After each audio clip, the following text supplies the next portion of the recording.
আজকের video boycott নিয়ে না করলে আরেকটা বড় বিষয় নিয়ে যা সকলের জানা দরকার এবং ভারতীয় পণ্য বয়কটের পাশাপাশি আমাদের এই বিষয়ে প্রতিবাদ জারি রাখতে হবে।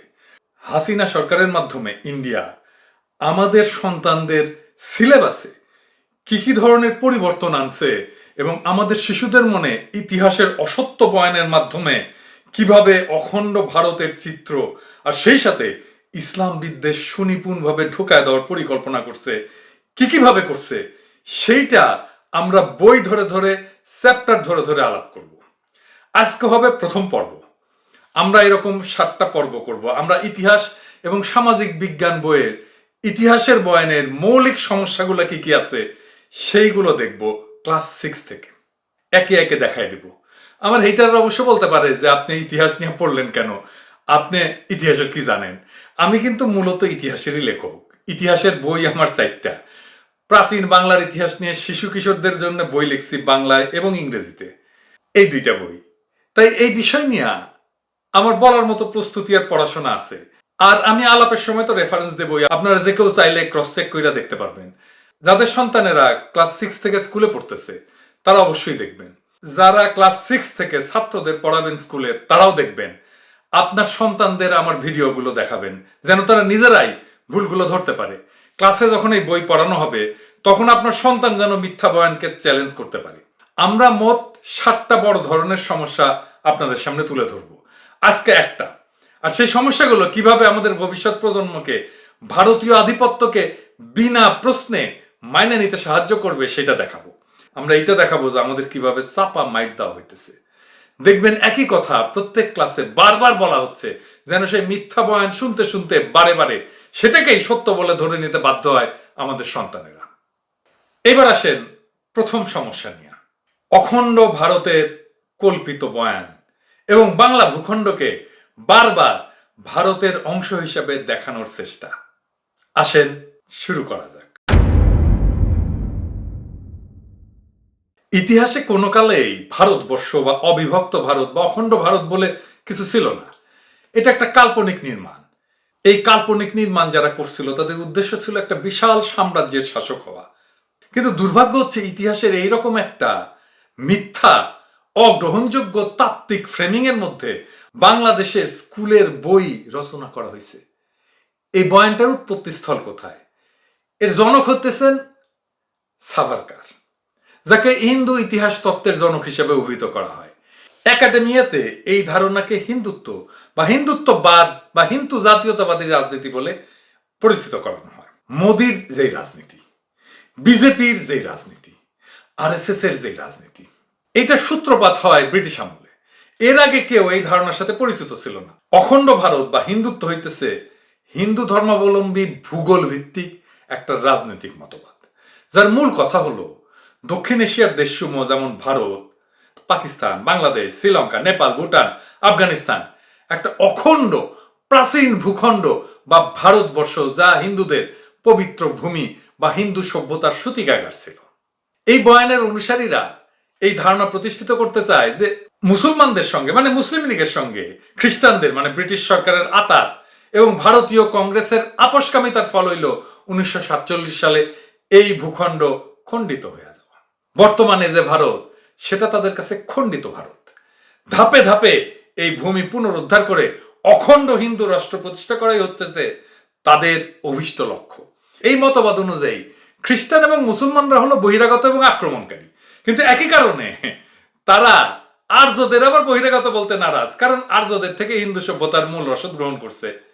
আমাদের পাঠ্য বই, বাংলাদেশের বাচ্চাদের পাঠ্য বই ঠিক একই ধারায় ইতিহাস বর্ণনা করছে। বাংলাদেশ, বাংলা, পূর্ববঙ্গ এই সমস্ত উল্লেখ করার সময় সুকৌশলে এই ভূখণ্ড ভারতের মধ্যে বিলীন করে দিছে। বাংলাদেশের বর্তমান সীমাকে দাবি করছে ভারতের পূর্ব অংশ হিসাবে। আমরা বইয়ের পাতা থেকেই দেখি। বইয়ের পাতার নম্বর কিন্তু আপনিও মিলাই নিতে পারেন। এডিটর সাহেব আপনি হাইলাইট করে দেখান। ক্লাস 6 এর বইয়ের ছবি 52 পৃষ্ঠায় দেখেন, একই কথা না? 55 পৃষ্ঠায় দেখেন, একই কথা না? 106 পৃষ্ঠায় দেখেন, একই কথা না? 109 পৃষ্ঠায় দেখেন, একই কথা না? এবার 112 পৃষ্ঠায় দেখেন, একই কথা না? 113 পৃষ্ঠায় দেখেন, একই কথা না? একই কথা বারবার বারবার বারবার বলার মাধ্যমে, ওই যে বলা আছে না গোয়েবলসের তত্ত্ব, একটা মিথ্যা কথা বারবার বললে সেটা সত্য হয়ে যায়। একই কথা কতবার বলছে দেখছেন কতগুলো জায়গায়। এডিটর সাহেব একের পর এক দেখান তো কতবার বলছে, 1 2 3 4 করে কয়বার বলছে। এইবার আসেন ক্লাস 7 এর বই দেখি। দেখেন 65 পৃষ্ঠা, একই কথা না?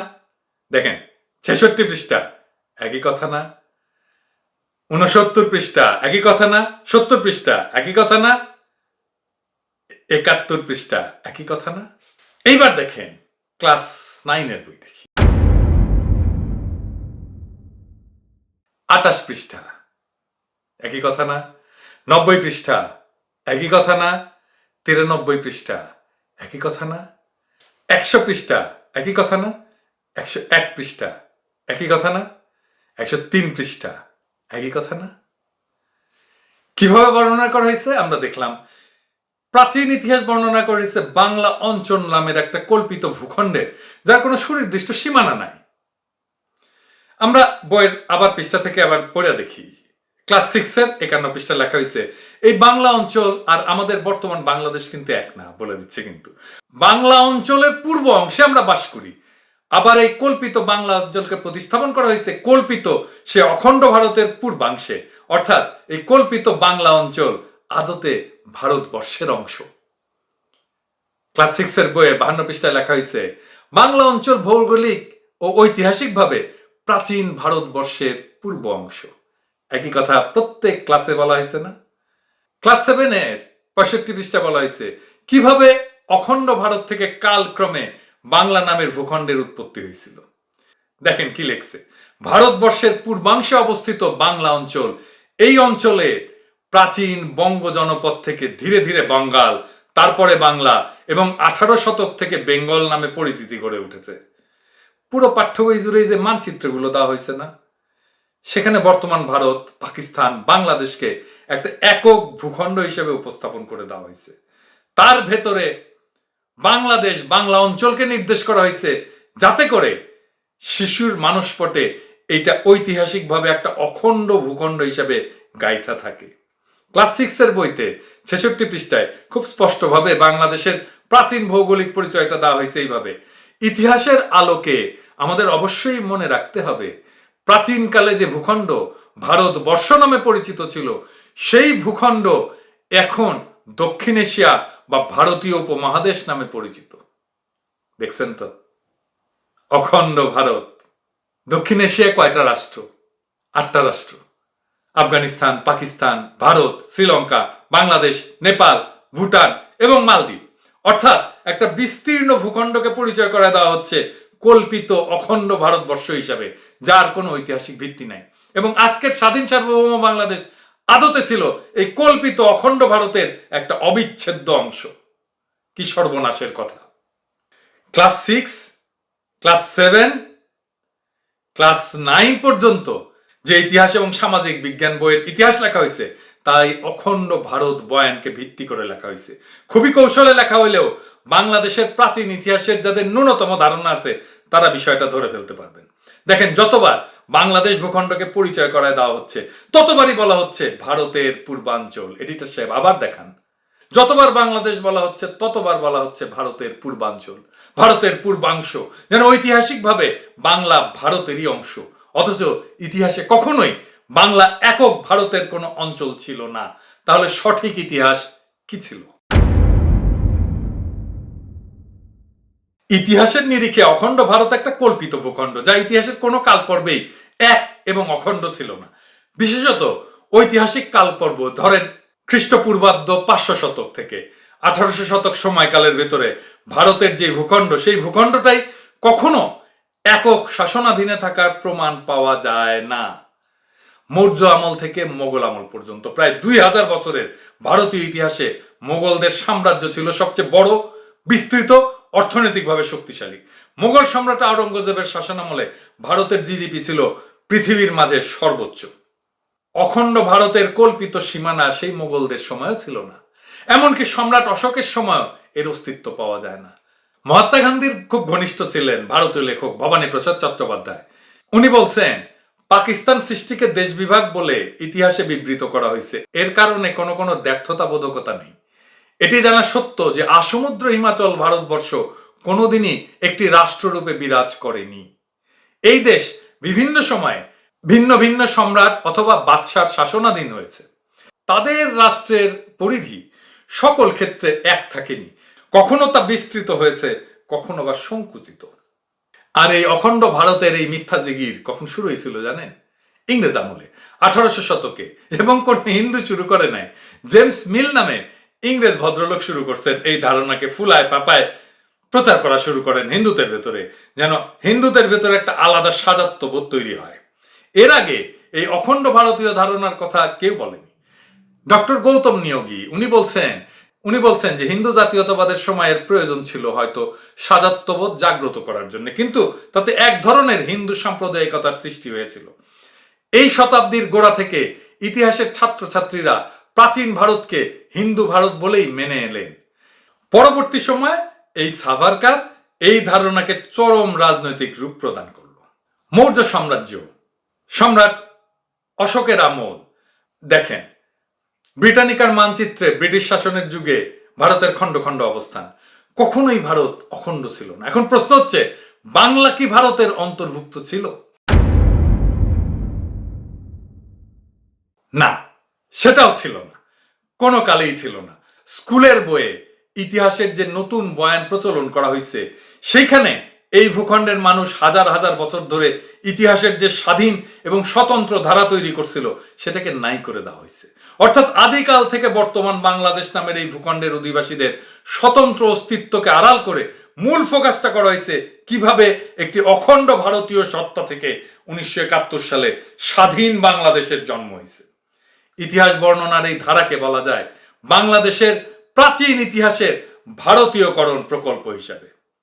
তাত্ত্বিকভাবে এইটা দামোদর সাভারকারের অখণ্ড ভারতীয় বা হিন্দু জাতীয়তাবাদী ইতিহাস, আর সেই ইতিহাস পড়ানো হচ্ছে বাংলাদেশের বাচ্চাদের। আর বাংলাদেশের ইতিহাস বর্ণনা করা হচ্ছে কোন ফোকাস থেকে? কখনো সেটার ফোকাস হচ্ছে মগধ, কখনো সেটার ফোকাস হচ্ছে দিল্লি।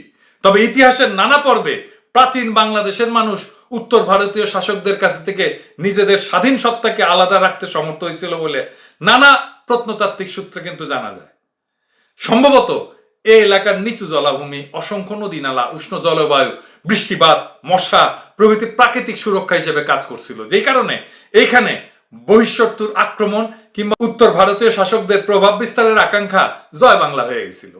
সুকুমার সেনের মতো সাম্প্রদায়িক লোকও বলছেন যে বাংলাদেশ এক হিসেবে চিরকাল ভারতবর্ষের বাইরে ছিল। সুতরাং উত্তরা পথের তুর্কি অভিযান অনেকদিন হইতে শুরু হইলেও তাহা পল্লীবাসী সুখসুপ্ত বাঙালির কর্ণগোচর হয় নাই। গদাধর কোলে তার বাংলার ইতিহাস বইয়ে দেখাইছেন যে ভারতের মতো এই পূর্ববঙ্গেও ভিন্ন ভিন্ন রাজ্য ছিল।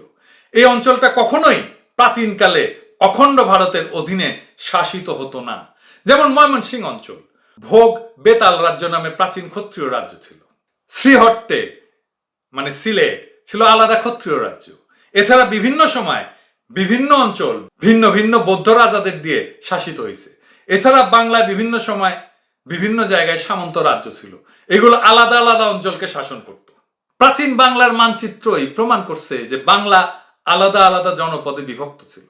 প্রাচীন ভারতে প্রথম সাম্রাজ্য গড়ে উঠছিল চন্দ্রগুপ্ত মৌর্যের হাত ধরে খ্রিস্টপূর্ব 322 সালে মৌর্য সাম্রাজ্য নামে। তারও আগে গ্রিক বীর আলেকজান্ডার 326 এবং 327 খ্রিস্টপূর্ব সালে, সেই সময়ের ভারতে, তখন ভারত নামে কোনো দেশ জানা যায় না, তবে ক্ষুদ্র ক্ষুদ্র ভাগে নানা রাজ্য ছিল, এগুলোকে বলা হতো জনপদ বা রাজ্য। এগুলো আক্রমণ করছিল এবং তিনি বিজিত বিভিন্ন এলাকায় গ্রিকদের মধ্যে থেকে প্রশাসক নিয়োগ করছিলেন। সেই সময় বর্তমান বাংলাদেশ এবং পশ্চিমবঙ্গ অঞ্চলে অত্যন্ত শক্তিশালী গঙ্গারিডি বলে একটা জাতি বাস করতো বলে জানা যায়, যাদের বসবাসের এলাকা হিসেবে অনেকে বলছেন যে চন্দ্রকেতুগড়ের কথা বলছেন। আবার কিছু প্রত্নতাত্ত্বিক গবেষণায় দেখা গেছে যে জায়গাটা সম্ভবত ছিল নরসিংদীর ওয়ারি বটেশ্বর অঞ্চল। এই ওয়ারি বটেশ্বরে কিছু রূপার মুদ্রা পাওয়া যায়। এই এলাকায় স্বাধীন এবং রূপার মুদ্রা যেহেতু আছে, তার মানে একটা স্বাধীন জনপদ ছিল, কারণ রাজাই মুদ্রা চালু করে। রাজার যে রাজ্য আছে, আমি যেটা শাসন করি, সেটা একটা প্রমাণ হচ্ছে আমার মুদ্রা আছে। উত্তর ভারতে মৌর্য সাম্রাজ্য গড়ে ওঠার আগে কিন্তু এটা, তারও আগে খ্রিস্টপূর্ব 500 সাল থেকে এই অঞ্চলে মানুষের বসতি ছিল, যারা ছিল এই এলাকার আদিম অধিবাসী। এই মানুষেরা ছিল কৃষিজীবী, যারা একটা স্বতন্ত্র কৃষি উৎপাদন পদ্ধতি আবিষ্কার করছিল, বিশেষ করে শুকনা ধান এবং কাউন চাষাবাদের মাধ্যমে। এই স্বতন্ত্র কৃষি উৎপাদনের ধারাবাহিকতাতেই কালের পরিক্রমায় বর্তমান বাংলাদেশ অঞ্চলে একটা স্বাধীন জনপদ গড়ে উঠছিল বলে প্রত্নতাত্ত্বিকরা প্রমাণ পাইছেন। সম্ভবত এই রাজ্যের নাম ছিল লৌহিত্য, এবং আমাদের বাচ্চাদের ইতিহাস বইয়ে পুরা ইতিহাস নাই করে দেওয়া হয়েছে। বর্তমানে বাংলাদেশের ভেতরে মহাস্থানগড় কিছুকালের জন্য সম্ভবত মৌর্য শাসকদের শাসনাধীনে আসছিল। একটা লিপি সাক্ষ্যের ভিত্তিতে এই অনুমান করা যায়। ক্যালিফোর্নিয়া ইউনিভার্সিটির প্রফেসর মনিকা এল স্মিথ মৌর্য সম্রাট অশোকের পাথরলিপি এবং স্তম্ভলিপির প্রাপ্তি স্থানের উপরে ভিত্তি করে দেখাইছেন যে মৌর্য সাম্রাজ্যের এই সকল নিদর্শন বর্তমানের উড়িষ্যা, পশ্চিমবঙ্গ এবং বাংলাদেশে ছিল না, বরং পশ্চিম গান্ধার, মানে যেটা কান্দাহার বলা হয়, আফগানিস্তান, ওই পর্যন্ত বিস্তৃত ছিল, কিন্তু বাংলাদেশে ছিল না, উড়িষ্যায় ছিল না, পশ্চিমবঙ্গেও ছিল না। এবং পরবর্তীতে গুপ্ত শাসনামলে কিছু ভূমি দানপত্র এবং মুদ্রা বিক্ষিপ্তভাবে পাওয়া গেলেও সেই সময়ের বসতি কিংবা গুপ্ত সময়ে উত্তর ভারতে যে ধরনের অবকাঠামো তৈরি হয়েছিল, বিল্ডিং, রাস্তাঘাট ইত্যাদি ইত্যাদি, তা এই এলাকায় পাওয়া যায় না। তারও পরে শশাঙ্ক, পাল এবং সেন রাজারা যে রাজ্য বিস্তৃত করছিল তার কেন্দ্রে ছিল বর্তমান বাংলাদেশ এবং পশ্চিমবঙ্গ। তারপরে আমরা তো জানি সেগুলো গৌড় ছিল, পুণ্ড্রবর্ধন ছিল, নওগাঁর ওইদিকে ছিল। তারপরে ত্রয়োদশ শতক থেকে মুসলমানদের আগমনের ধারাবাহিকতায় যে নতুন ধারা সৃষ্টি হয়েছিল তা কখনো কখনো দিল্লি সালতানাতের অধীনে গেলেও অধিকাংশ সময় স্বাধীন অস্তিত্ব বজায় রাখছিল। মোগলদের সময়ও সুবা বাংলা অনেকটা স্বাধীনতা ভোগ করত, যে কারণে এই সময়কে অনেকে নবাবী আমলও বলে থাকেন। আনুমানিক খ্রিস্টপূর্ব 500 অব্দ থেকে 1757 সাল ইস্ট ইন্ডিয়া কোম্পানির হাতে স্বাধীনতা হারানোর আগে পর্যন্ত যে প্রাচীন বাংলাদেশের রাজনৈতিক পথ পরিক্রমা, তার অধিকাংশ জুড়েই ছিল স্বতন্ত্র মহিমায় সমুজ্জ্বল এক স্বাধীন বাংলা ভূমি। কখনো একক শাসনাধীনে, আবার কখনো নানা জনপদে নানা রাজ্যে বিভক্ত থাকলেও সার্বিকভাবে এলাকা নিজস্ব বৈশিষ্ট্যমণ্ডিত ছিল। তবে বর্তমানের ভারতীয় ভূখণ্ডের নানা রাজ্য, বিশেষত মধ্যগাঙ্গেয় উপত্যকার মানুষের সাথে এক ধরনের বাণিজ্যিক এবং সাংস্কৃতিক যোগাযোগ ছিল। এটা প্রত্নতাত্ত্বিক আনামতে স্পষ্টভাবে দেখা গেছে। তবে এই ধরনের বাণিজ্যিক এবং সাংস্কৃতিক সম্পর্ক কিন্তু প্রাচীন বাংলাদেশের সাথে দক্ষিণ পূর্ব এশিয়া, তিব্বত, চীন এদের সাথেও ছিল, এবং এই সম্পর্কে প্রত্নতাত্ত্বিক সাক্ষ্য পাওয়া গেছে, প্রমাণ পাওয়া গেছে। তাহলে প্রাচীনকাল থেকে এইরকম একটা স্বাধীন স্বতন্ত্র রাজনৈতিক ইতিহাসের উত্তরাধিকারী ভূখণ্ডকে কেন বাংলাদেশের স্কুলের পাঠ্যপুস্তকে ভারতীয়করণ করা হলো? এমনকি ভারতের যারা প্রগতিশীল ঐতিহাসিক বুদ্ধিজীবী তারাও এই ধরনের ইতিহাসের বিরোধিতা করে। ভারতের পশ্চিমবঙ্গের স্কুলের ইতিহাস বইতেও এইরকম ন্যারেটিভ কিন্তু নাই। বাংলাদেশের পাঠ্যপুস্তকে যিনি ইতিহাস লিখছেন উনি এটা বিশ্বাস করতে পারেন, উনি এটা হয়তো গবেষণা করে পাইছেন, উনি প্রবন্ধ লিখুক, উনি থিসিস করুক, উনি পিএইচডি করুক, জার্নালে ছাপাক, কিন্তু স্কুলের পাঠ্যপুস্তকে কেন এটা আসবে? পাঠ্যপুস্তকে ইতিহাসের এই বয়ান সরল চোখে, মানুষের চোখে হয়তো পড়বে না। এটা বুঝতে হইলে দুইটা ধারণা রাখতে হবে। এক, সাভারকারের দেওয়া ইতিহাস তত্ত্ব, যেটা অখণ্ড ভারত বা হিন্দুত্ববাদী ইতিহাস তত্ত্ব নামে পরিচিত। দুই, প্রাচীন বাংলাদেশ এবং ভারতের ইতিহাসের মৌলিক জ্ঞান। তবে আর কেউ বুঝুক আর না বুঝুক, ছোটবেলা থেকে বারে বারে বলার কারণে শিশু শিক্ষার্থীদের মগজে এই বয়ান গভীরভাবে বসে যাবে, এটাতে কোনো সন্দেহ নাই। ইতিহাস লিখতে হইলে তথ্য লাগে, উপাত্ত লাগে, ডেটা লাগে, প্রমাণ লাগে। সেটা হইতে পারে লিখিত, হইতে পারে প্রত্নতাত্ত্বিক নিদর্শন। এইরকম কোনো নিদর্শনই পাওয়া যায়নি যা দিয়ে এই যে বিতর্কিত ন্যারেটিভ দিয়ে বাংলাদেশের ইতিহাস তৈরি করা হয়েছে বাচ্চাদের বইয়ে, সেইটা দিয়ে বাংলাদেশের ইতিহাস লেখা যায়। বাংলাদেশের প্রাচীন ইতিহাস যারা লিখছেন কারোর লেখনীতেই এই ধরনের বয়ান পাওয়া যায় না। এই ধরনের ইতিহাস ইতিহাসের বিকৃতি, এইটা চূড়ান্তভাবে অনৈতিহাসিক এবং কল্পকাহিনীর নামান্তর। উপরন্ত এই ধরনের ইতিহাস স্বাধীন সার্বভৌম বাংলাদেশের অখণ্ডতা, জাতীয় সংহতির জন্য দীর্ঘমেয়াদে একটা বিশাল সংকটের কারণ। এই ধরনের বিকৃত ইতিহাস কোনো ক্রমেই স্কুলের পাঠ্য হতে পারে না। এই বইগুলো বাতিল করতে হবে, আমূল সংস্কার করতে হবে। যিনি ইতিহাস লিখছেন তাকে বাদ দিয়ে দেশের প্রথিতযশা প্রত্নতাত্ত্বিক ইতিহাসবিদদের সমন্বয়ে কমিশন গঠন করতে হবে। এই ধরনের দেশ বিরোধী, স্বাধীনতার চেতনা বিরোধী বিকৃত ইতিহাস কিভাবে এবং কেন লেখা হলো সেটারও তদন্ত হওয়া উচিত। আগামী পর্বে আমরা 2 নাম্বার সমস্যা নিয়ে আলাপ করব। সেইখানে দেখানো হয়েছে মুসলিমদেরকে ভিনদেশীয় বলে চিহ্নিত করা হয়েছে।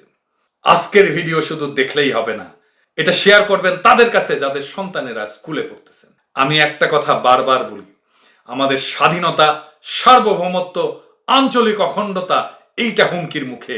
আর এই হুমকি কোথায় থেকে শুরু হচ্ছে সেইটা দেখেন, পাঠ্যপুস্তক থেকে। আমাদের বাচ্চাদের, আমাদের সন্তানদের মাথাতে ঢুকায় দেওয়া হচ্ছে দাসত্ব, আর এইটাকে আমাদের প্রতিরোধ করতেই হবে।